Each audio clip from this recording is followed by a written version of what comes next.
Bonjour, merci de nous accueillir. Où sommes-nous en ce moment?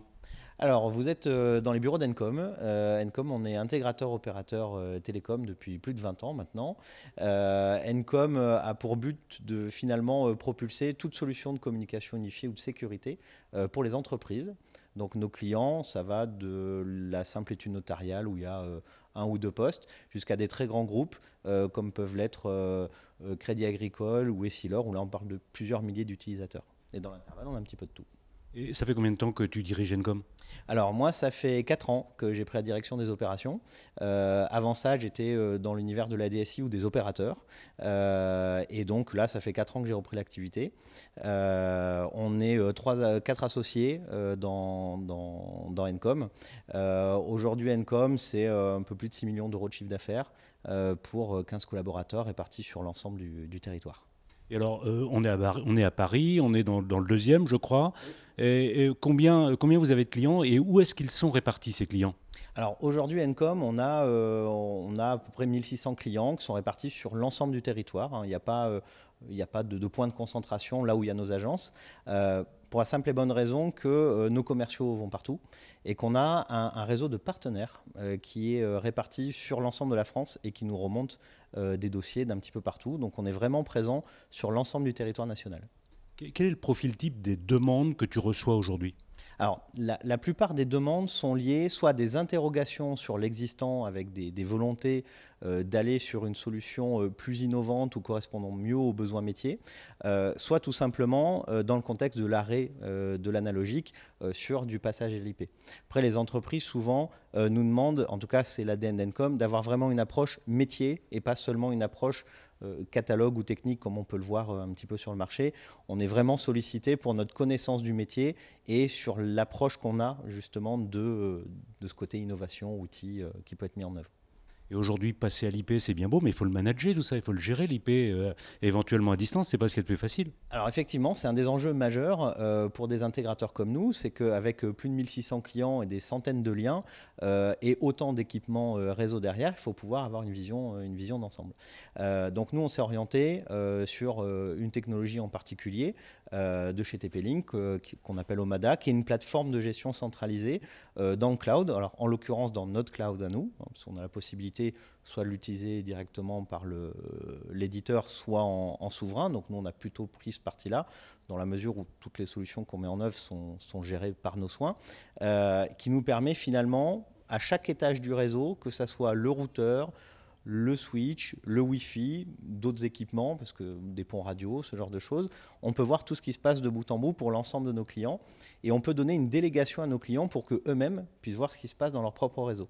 Donc ça a double intérêt, c'est-à-dire que nous on voit ce qui se passe et on peut être proactif sur les mises à jour, sur des correctifs et le client lui-même peut voir ce qui se passe dans son réseau, donc quand il nous appelle, peut faire une demande qualifiée.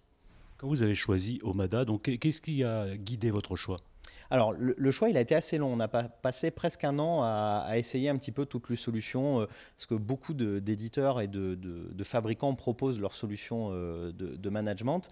Mais dans Omada, déjà, c'est la seule qu'on a pu trouver dans lesquelles il n'y avait pas de modèle économique associé. C'est-à-dire que ça me coûte que du temps homme, mais c'est tout. J'ai pas de licence, j'ai pas de coût d'hébergement, ça va dans mes infrastructures.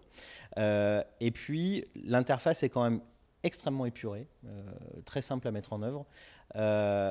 Et au-delà de la plateforme, il y avait aussi le côté matériel. Et on avait besoin d'avoir un fabricant, déjà un qui soit vraiment le fabricant, c'est-à-dire que ça ne soit pas juste un fabricant de fabricant, avec une garantie importante. Donc là, en l'occurrence, on a une garantie à vie de l'ensemble des matériels. Et puis avec pas de problématique sur l'approvisionnement des matériels. Parce que ces derniers mois, ça a été quand même assez compliqué. Et on n'a pas eu le problème avec TP-Link qui a quand même une puissance de feu assez importante en matière de production. Donc ça fait partie des critères importants. La souveraineté pour qu'on puisse nous gérer directement, la garantie du produit, la simplicité de mise en œuvre et la possibilité de déléguer à nos clients. C'était vraiment les 4 critères importants qu'on avait besoin de mettre en œuvre au quotidien chez Encom. Et alors, dans les produits TP-Link, en termes de matériel, lesquels vous utilisez le plus? Parce qu'on parle beaucoup de Wi-Fi qui est en pleine évolution. Quel matériel TP-Link vous utilisez le plus aujourd'hui? Alors, nous, dans notre métier d'intégrateur, finalement, ce qu'on utilise le plus, c'est des routeurs. parce qu'on livre des liens Internet, donc on a besoin de routeurs, que ce soit des routeurs 4G ou des routeurs pour des liens physiques. Donc nous, ce qu'on utilise le plus, c'est des routeurs. Aujourd'hui, on a plusieurs centaines qui sont en circulation. On a besoin de ces routeurs pour délivrer les services finalement qu'on héberge, notamment les solutions comme 3CX qu'on propulse à travers ces routeurs. Et puis derrière les routeurs, on va avoir besoin de switches de distribution pour pouvoir brancher les postes IP, brancher des PC, PoE ou pas, mais on a besoin de switch. Et puis le Wi-Fi, finalement, il vient plutôt dans notre métier à nous en complément de tout ça sur une autre offre de service qui est plutôt liée à la mobilité ou à, on va dire, la mobilité interne dans le bâtiment.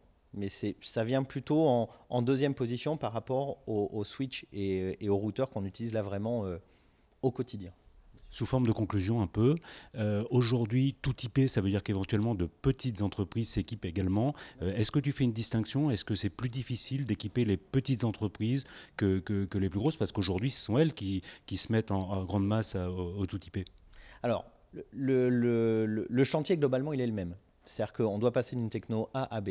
La méthode pour arriver de la solution A à B n'est pas forcément la même. Quand on est sur des comptes nationaux ou des comptes clés, comme on peut avoir chez Encom, ça va plus être en gestion de projet et on va s'adapter à l'infrastructure qu'ils ont. On va rarement, dans un grand groupe, changer tous les switches, changer tous les routeurs, etc. On va apporter quelques modifications. On va faire, entre guillemets, une mise aux normes, parce qu'ils ont déjà des infrastructures lourdes dessus.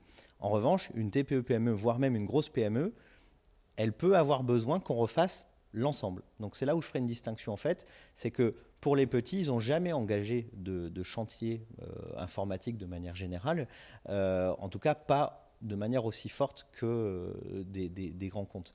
Donc la manière d'arriver au résultat est un petit peu différente. Le chantier en lui-même, ça reste le même, avec un point de départ, un arrivée, des jalons critiques, des délais à respecter, pas de régression fonctionnelle pour les utilisateurs, de la continuité, et après, là aussi on met un point d'honneur, c'est la conduite de changement.